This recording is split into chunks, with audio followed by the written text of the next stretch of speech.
Milky beauty Tamannaah ప్రధాన పాత్రలో సంపత్ నంది కథతో రూపొందిన చిత్రం ఓదిలా 2. ఓదిలా రైల్వే స్టేషన్ కి సీక్వెల్ గా ఈ చిత్రం రూపొందింది. ఎక్కువగా గ్లామరస్ రోల్స్ లో కనిపించే తమన్నా ఈ సినిమా కోసం శివశక్తిగా నాగసాధు పాత్రలో కనిపించింది. భారీ అంచనాల మధ్య పాన్ ఇండియా లెవెల్లో ఈ రోజు ఓదిలా 2 రిలీజ్ అయింది. మరి ఈ సినిమా ఎలా ఉందో ఈ రివ్యూలో చూద్దాం.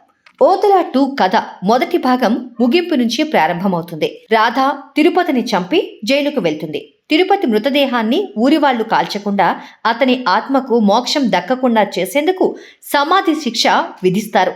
శవాన్ని నిలువుగా పాతిపెట్టి ఆత్మను బంధించేలా చేస్తారు. దీంతో తిరుపతి ఆత్మ ఊరిపై ప్రతీకారం తీర్చుకోవడం మొదలు పెడుతుంది. 6 నెలల తర్వాత ఊరిలో వివాహాలు జరుగుతాయి. మొదటి భాగంలో తిరుపతి స్వయంగా చేసిన నేరాలను ఇప్పుడు అతని ఆత్మ ఇతరుల శరీరాల్లోకి ప్రవేశించి శోభనం రోజు నూతన వధువులను చంపేస్తుంది. మొదట్లో ఈ హత్యలకు ఇతరులే కారణమని భావించిన పోలీసులు ఊరి వాళ్ళు వారిని శిక్షిస్తారు. కానీ తర్వాత ఇవన్నీ తిరుపతి ఆత్మ చేసిన పని అని తెలుస్తుంది. ఈ సమస్యకు పరిష్కారం కోసం ఊరి వాళ్ళు జైల్లో ఉన్న రాధను కలుస్తారు. రాధ తన అక్క భైరవి గురించి చెబుతుంది. భైరవి చిన్నతనంలోనే కుటుంబాన్ని విడిచి శివభక్తితో శివశక్తుల్లో లీనమైంది. ఊరి వాళ్ళు భైరవిని సంప్రదించి ఊరిని రక్షించమని వేడుకుంటారు. భైరవి ఈ సవాలును ఎలా ఎదుర్కొంటుంది? తిరుపతి ఆత్మకు మోక్షం ఎలా లభిస్తుంది? ఈ ప్రశ్నలకు సమాధానాలు తెరపై చూసి తెలుసుకోవాలి.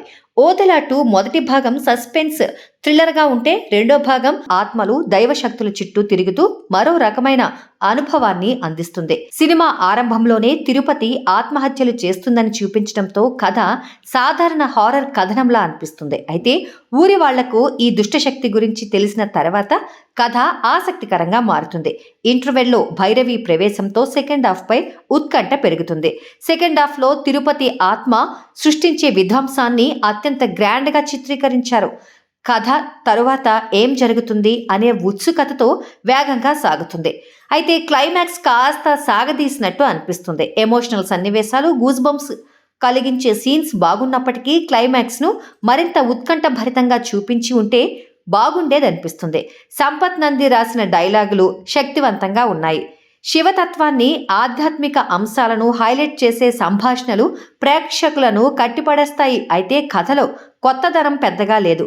అరుంధతి వంటి చిత్రాలతో పోలికలు తప్పవు. చివర్లో నంది శివుడు ప్రత్యక్షమవడం చూపించిన శివుడి చిత్రణను మరింత గంభీరంగా రూపొందించి ఉంటే బాగుండేది. నటీనటులు, సాంకేతిక నిపుణులు ఇప్పటి వరకు ఎక్కువగా కమర్షియల్ మూవీస్లో గ్లామరస్ రోల్స్లో మెప్పించిన తమన్నా ఈ సినిమాలో నాగసాధు పాత్రలో ఆకట్టుకుంది. ఆమె లుక్, డైలాగ్ డెలివరీ, శివశక్తి రూపంలో ఆకట్టుకునే నటన ఈ సినిమాకు ప్రధాన ఆకర్షణ. ఈ పాత్ర ఆమె కెరీర్లో మైలురాయిగా నిలిచే అవకాశం ఉంది. నెగటివ్ రోల్లో వశిష్ఠ సింహ తన నటనతో సినిమాకు బలం చేకూర్చాడు. తిరుపతి ఆత్మగా అతని భయంకర రూపం ప్రేక్షకులను కట్టిపడేస్తుంది. హెబ్బా పాటెల్కి ఈ సీక్వెల్లో పెద్దగా స్కోప్ లేదు. ఇంకా శ్రీకాంత్ అయ్యంగార్, నాగ మహేష్, మురళీ శర్మ వంటి సహాయ నటులు తమ పాత్రలకు న్యాయం చేశారు. ఓదిలా 2 చిత్రం సాంకేతికంగా ఉన్నత స్థాయిలో నిలిచింది. కథ మామూలుదే అయినా దాన్ని గ్రాండియర్గా మలిచాడు సంపత్ నంది. అజనీష్ అందించిన బ్యాక్గ్రౌండ్ మ్యూజిక్ కొన్ని సన్నివేశాలను బాగా ఎలివేట్ చేసింది. అయితే పాటలు మాత్రం సాధారణంగా అనిపించాయి. సౌందర్ రాజన్ ఎస్ అందించిన విజువల్స్ సినిమాకు అదనపు ఆకర్షణ. నిజమైన లొకేషన్స్లో చిత్రీకరణ, గ్రామీణ వాతావరణం, ఆధ్యాత్మిక సన్నివేశాలు అద్భుతంగా కనిపించాయి. విజువల్ ఎఫెక్ట్స్ పర్వాలేదు. అయితే క్లైమాక్స్లో శివుడి చిత్రణను ఇంకా బాగా డిజైన్ చేయాల్సిందే. సినిమాను ఖర్చుకు వెనుకాడకుండా గ్రాండ్ స్కేల్లో నిర్మించారు. చివరిగా ఓదిలా 2 దుష్టశక్తిపై దైవ యుద్ధం.